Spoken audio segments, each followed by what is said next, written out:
The following ShishMed podcast is a production of drpodcasting.com. On this edition of the ShishMed podcast, so is your hospital or healthcare system on TikTok? That's right, I said it, TikTok. Are you thinking about it? Are you wondering about it? Or is there something going, I should check into this a little bit more? Well, we're going to talk about docs on TikTok and mastering clinical edutainment as we talk with Katie Hunter and Megan Augustiniak of Northwestern Medicine. Yeah, Northwestern Medicine. They're on TikTok. Dig it. It's pretty cool. So they're going to preview their upcoming webinar for ShishMed, which is happening in August. It's all about TikTok. So if you're wondering, gosh, should I be on TikTok and what do I do? Make sure you keep listening to this podcast and make sure you sign up for that webinar. So let's talk to Megan and Katie right now. This is the ShishMed podcast, rapid insights for healthcare strategy professionals in planning, business development, marketing, communications, and public relations. I'm your host, Bill Klaproth. And in this episode, we talk with Megan Augustiniak, social media manager at Northwestern Medicine, and Katie Hunter, senior creative specialist at Northwestern Medicine. Join Katie and Megan this August at ShishMed's online certificate series titled Healthcare Social Media 2022 Trends and Strategies. Just go to shishmed.org, that's shsmd.org/education for more information and to register now. Katie and Megan, welcome to the ShishMed podcast.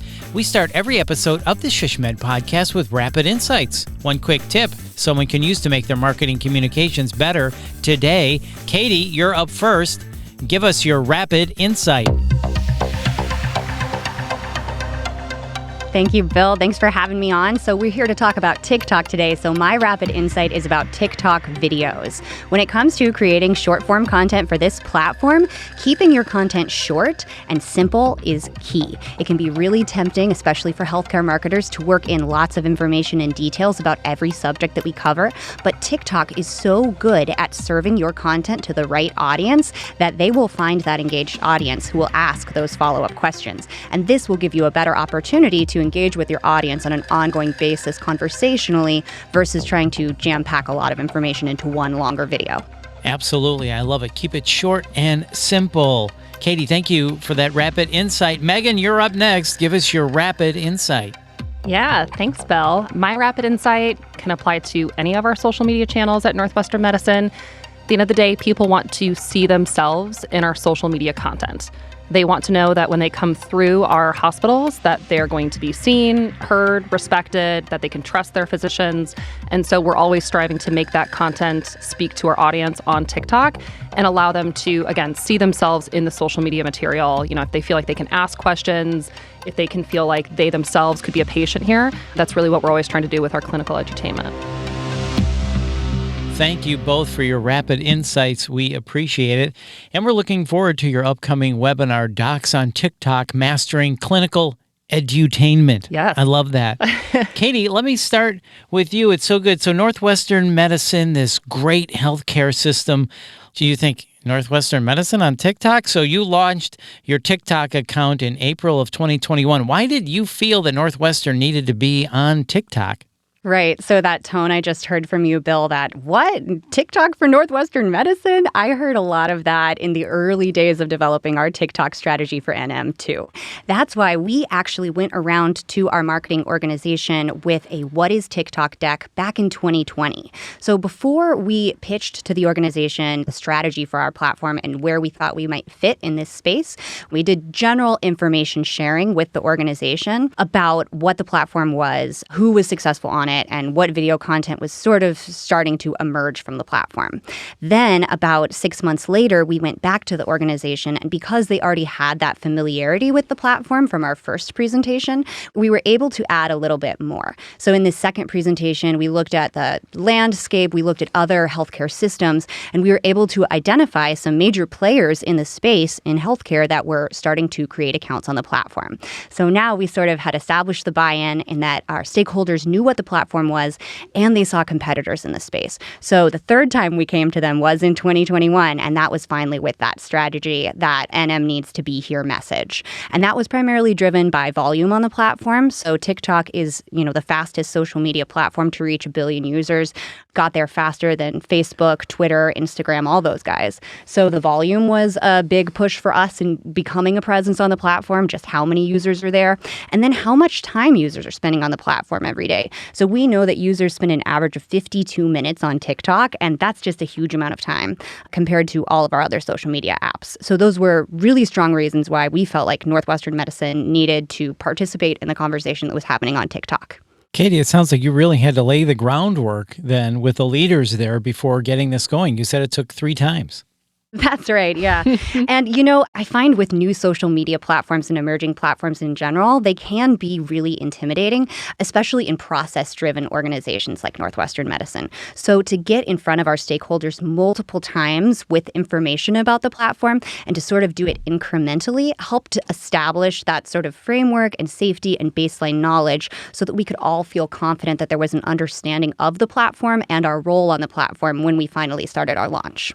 Yeah, it sounds like a really important first step is to get that buy-in, as you mentioned. And Megan, then over the past year, you've learned to efficiently create content that inspires and educates the Generation Z audience while still conforming to those tight, big, Northwestern Medicine brand standards. How have you done that?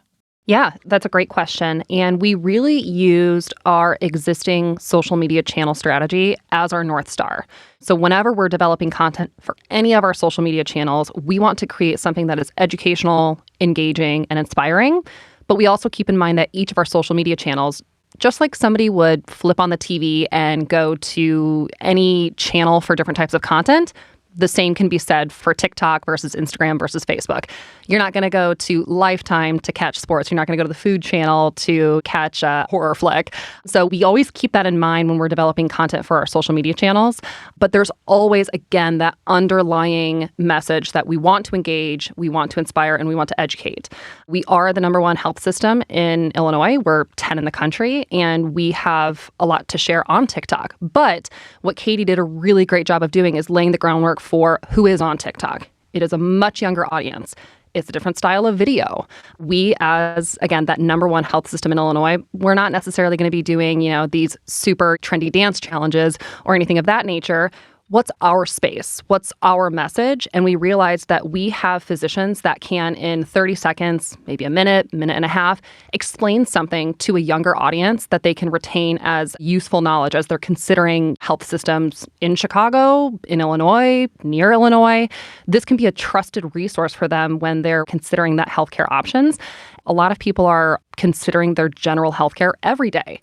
How should I be sitting at my desk? How much fiber should I be eating in a day? What does a sunspot look like that could be cancerous? Those are just general everyday health tips, and we have the leading experts to speak to it. So that's what really helped to drive and coin our clinical edutainment phrase.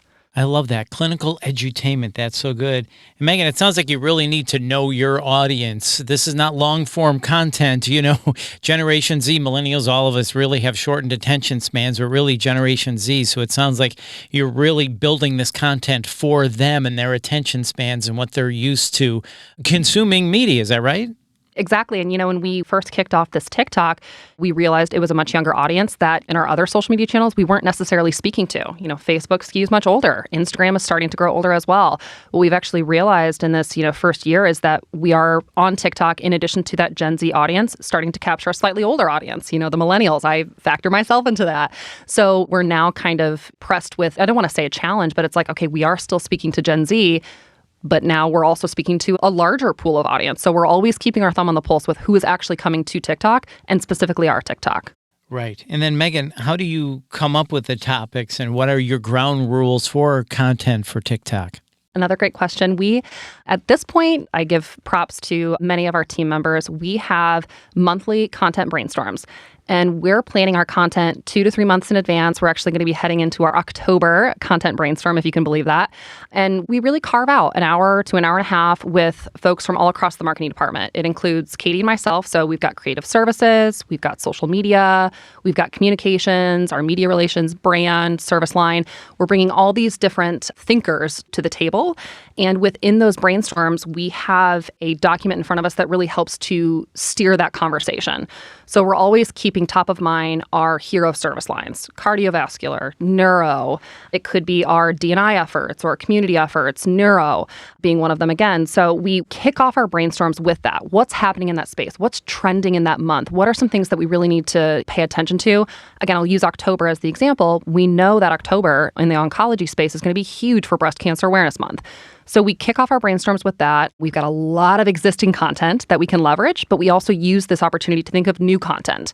We then go into kind of a tier 2 bracket in our brainstorm, and that's going to be more of the topical and trending. For better or worse, is there a COVID-19 surge? Should we be encouraging people to get flu vaccines? Is it back to school or the holidays, changing in weather? So we're always making sure that in addition to the health topics, that we're also speaking to the everyday topics. We use this as a very free-flowing opportunity to share ideas.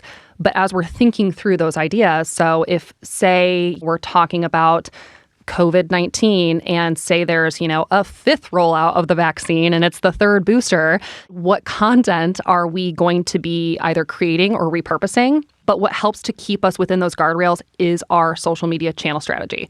Engaging, inspiring, entertaining.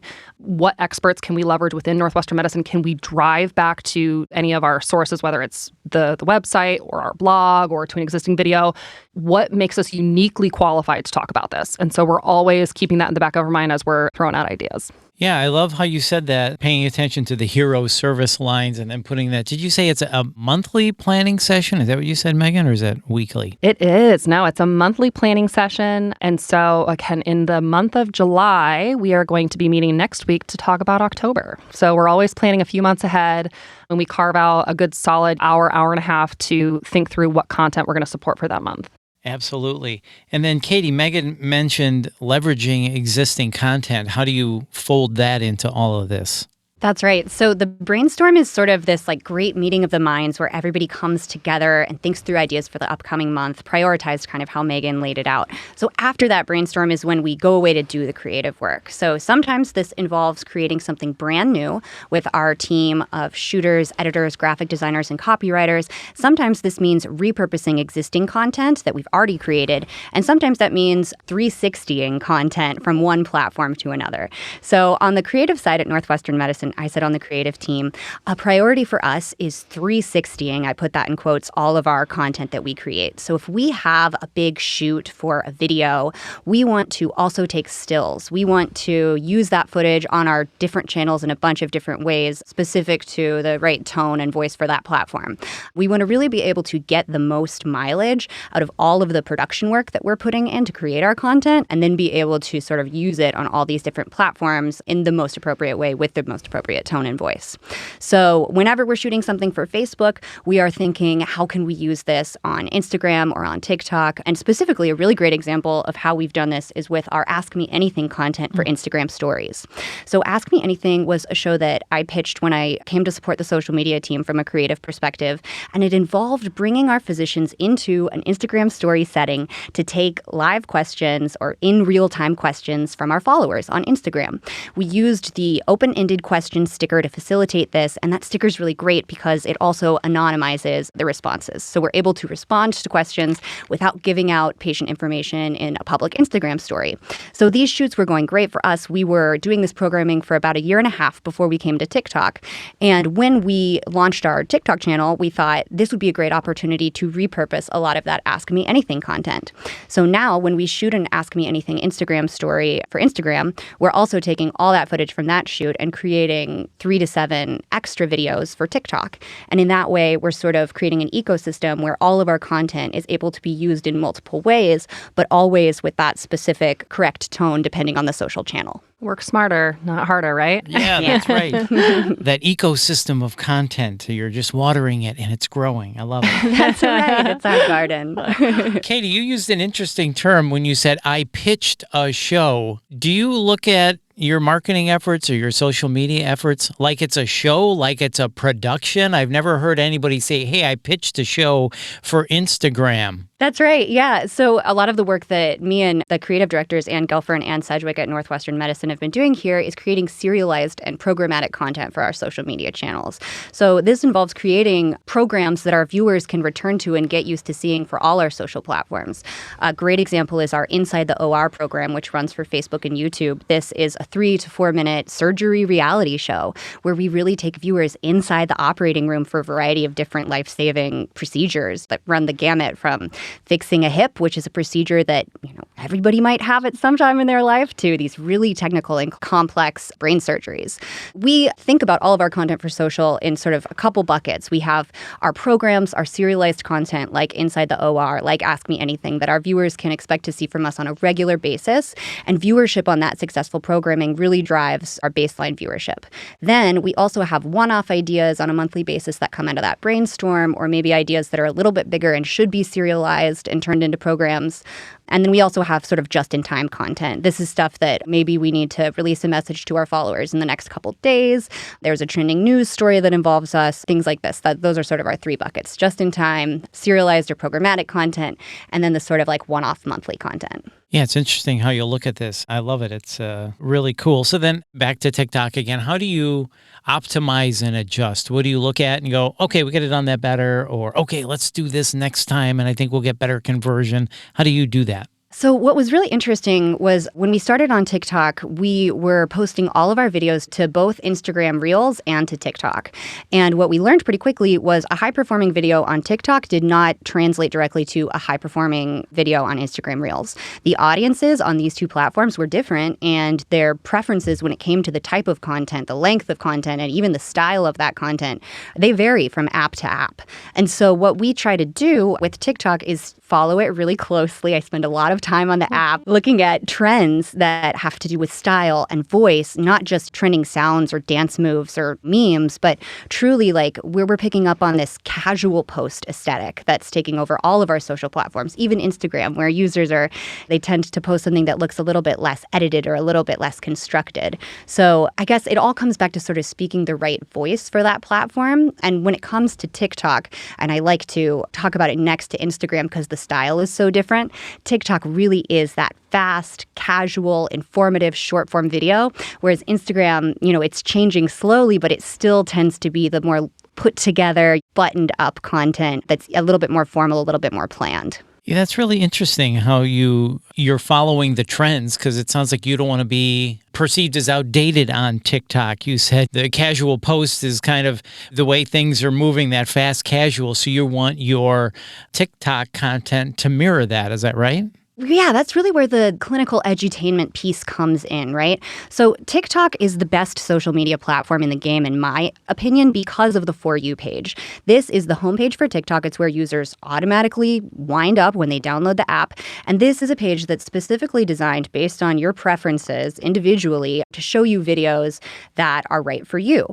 When it comes to the For You page, it's one of the only user interfaces that allows for negative feedback. So on Facebook, you can like something, you can heart something, you can react with a care. You have a few reaction options, but TikTok, I can swipe away from a video and give it that negative response. So in capturing that user behavior, TikTok is able to refine the customization of their For You algorithm for each individual user a lot better than the other social platforms. So what does all this mean for healthcare providers that are creating content for TikTok? This means if you're not speaking the right language, or if you don't look right, you don't have the right style for the platform, a user will swipe away really quickly. Speaking that right language becomes even more important in an environment like TikTok, where that swipe away negative feedback is so quick and easy to do, and that algorithm is so highly and uniquely tailored to each individual user. This is a really great insight. So thank you for sharing all of this. Let me ask you this. Should everyone consider being on TikTok? When is it right for someone to be on TikTok? You obviously know these platforms in and out. You were talking about, well, Instagram is different than TikTok in this way. It sounds like you really got to live and breathe these platforms so you really understand them. Some health systems, hospitals might not have the time for that. Who should be on TikTok as far as the healthcare space? Yeah, well, like Megan was saying, we treat each of our social platforms like a TV network, right? So you wouldn't go to Lifetime to see sports. I don't think a brand should be on TikTok if they're not able to find that sort of correct tone for the platform. You have to be able to bring a little bit of humor or smile to your posts on that platform, although we don't say funny, but clever maybe. We don't really like people who don't have a sense of humor about themselves, so why would we like a brand who doesn't have a sense of humor? So it's important on TikTok to seem authentic and to seem real. And really, I think with looking at TikTok's growth over the past 2-3 years, looking at developments related to search on TikTok, I really think every brand should be on TikTok just because that's where the users are at this point. And we see from the user behavior, they're asking us questions, they're tagging us in videos, and we wouldn't be around to do that community management and that great customer service if we weren't on the platform. I totally agree with everything Katie said. Any brand can be on any social media channel as long as they belong and act like they should be at the party. I'm putting that in air quotes. We've seen organizations outside of healthcare where it's taking content and putting it here, here, here, here, here, and it's all the same. But what they fail to recognize is that the user experience and the audience and the consumption is entirely different. And what Katie and team have really done a nice job with TikTok is, again, really making this content specifically for that channel. So again, any health system, any hospital, any other organization, it can be something a little bit more buttoned up and conservative like healthcare or even way outside the box. Everyone deserves a space to be on the social media channels and TikTok specifically, but it really requires, a deep reflection and a dive into who we're going to be on this channel and making changes to our content if we find that, okay, maybe our audience doesn't like that. We certainly don't want to get into a habit of just speaking to ourselves where we're speaking to an audience. So as long as a health system or organization thinks about that, anyone can play. Yeah, Megan, that's a great point about one post and here. It's the identical post on Twitter, Facebook, Instagram, and that's really not the right way to do it, is it? No, and and I'm looking to Katie as I say this, but I take a lot of pride in the structure of our social media team and how we really have developed content specifically for each of our social media channels. What you're going to get on Instagram is not going to be the same on Facebook, is not going to be the same on LinkedIn or TikTok, but it's coming from Northwestern Medicine. We take a lot of pride in that. Yeah. So as we're talking about this and we're thinking about Northwestern Medicine, when you talk about top healthcare brands in the country, and when I said Northwestern Medicine's on TikTok, why is it important to reach 17-year-olds when we think of healthcare? I'm trying to get the person that needs the colonoscopy or has got, a heart attack. Why are you trying to reach 17 and 18-year-olds? Well, Bill, the thing about 17 and 18-year-olds is hopefully they're going to get older and they will age eventually. So what we're able to do on TikTok by speaking to the Gen Z demographic is understanding their content preferences, the way they like to be talked to, and the way they like to learn early on, right? We also know that 50% of Gen Z does not have a primary care physician. So that's a huge opportunity to bring them into our healthcare system, whether that's through urgent care, whether that's through primary care, just letting them know, hey, as you're an adult seeking adult medicine for the first time in your life, we're here. And hopefully they'll begin that journey with us and stick with us as they grow their families and as they age into some of our other social channels, if those are even still around when Gen Z is 40. Yeah. Right. Well, when you think about it, Facebook is for older people, and you said Instagram is starting to age a little bit. And of course, TikTok is the hot thing. What's next then? Can you imagine TikTok in 10 or 15 years being, that's where the older people are? Well, have you heard about Be Real yet, Bill? Oh, no, I haven't. What is that? That's the next one. Is that next? Is that what's next? That's next. In my opinion, Be Real is next. That's what I'm seeing activity around. Although Clubhouse looked like it was going to take off for a while and then sort of fizzled. So we'll have to see. Yeah, that kind of fizzled. So what is Be Real? Be Real is really fascinating. So I talked about the casual post trend, right? Gen Z is moving away from these really stylized, aesthetic posts and more towards the photo dump, really casual. So Be Real is an app designed to facilitate that casual authenticity. The app randomly sends you a notification at any time during the day, and you have 2 minutes to take a photo. It takes a photo simultaneously on your front camera and back camera at the same time. And you only have 2 minutes to do this. So you have to take a picture wherever you are. So if it pinged me right now, I'd be like, okay, well, I'm recording the podcast with Bill and Megan. And I'd take my picture and post it. You can only see other users' posts if you post on Be Real. Ooh.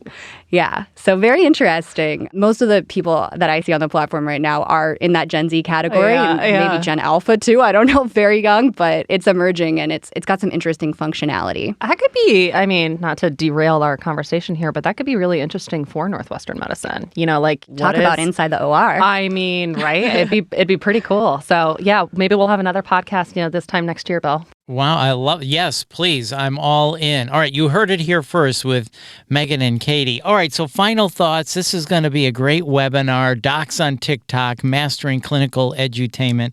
Final thoughts. Megan, let's start with you. Anything you want to talk about TikTok, social media? The floor is yours. Yeah. So, I mean, we now got a year and some change under our belt on TikTok. And, we've really uncovered some really awesome learnings. We've identified, who our audience is. How quickly can we turn around content? What are some of, the obstacles that we need to overcome? What are the trends that we should be exploring?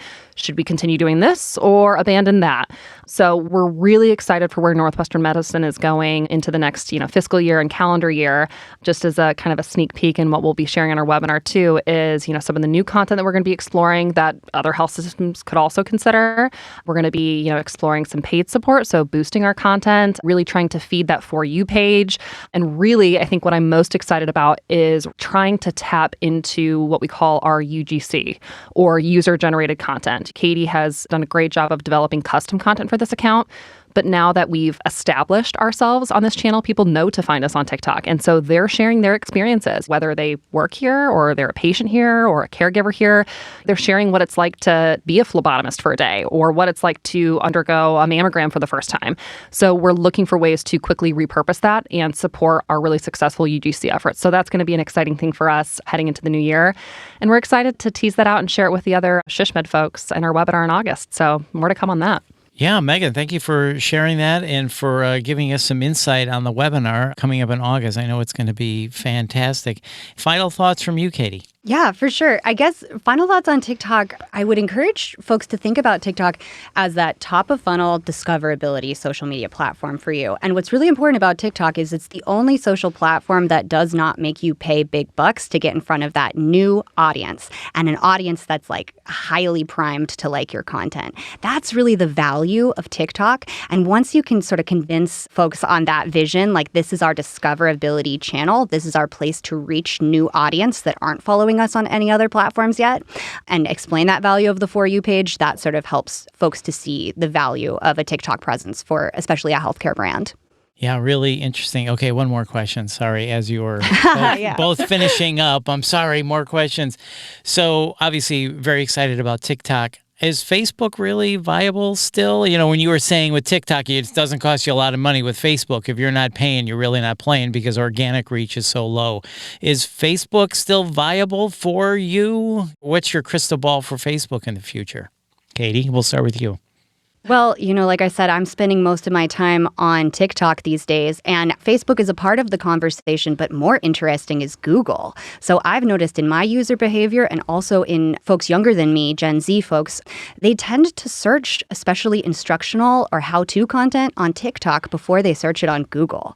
And so I've heard this anecdotally, and I've seen a big response on social when I've brought this up and when my peers have brought this up from others that are saying, yeah, we're searching on TikTok. So I will be looking out for analytics from Google and from TikTok about search volume across both platforms to sort of see if there's a trend there too. Right. Well, Megan, you're the social media manager. What do you think about that? Facebook. I'm going to put you on the spot. Facebook's an enigma, or Meta, should I say. Meta. I do still think there is an opportunity for Facebook.